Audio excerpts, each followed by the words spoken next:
Matapos ang matagalang prosesyon, naibalik na rin po sa simbahan ng Quiapo ang replika ng Poong Nazareno. May update ang saksing si Chino Gaston.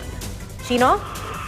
Yes, Pia Igan, dakong alas 11:30 ng gabi nang nakarating na nga dito at kapasok sa Quiapo Church itong replika ng Poong Nazareno. At yung video na ipapakita natin ngayon sa inyong mga screen, yan po yung mga tao o yung mga deboto na kabilang dito sa prosesyon na ngayon nakaantabay na lang sa labas ng Basilica ng Nazareno dito sa may Plaza Miranda dahil isinarado na nga itong pintuan ng simbahan at tapos na nga ang prosesyon at nagbigay na ng ang Paris ng Quiapo Church kanina lamang. Sa huling ulat pa rin ay wala namang gaanong nasaktan daw dito sa prosesyon na ginawa ng mga replika ngayong araw. At antabayanan na lamang natin at anong mga mangyayari din sa mga susunod na araw bilang paghahanda itong mga deboto para naman doon sa main procession sa darating na Biyernes.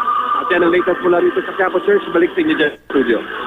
Maraming salamat, Chino Gaston.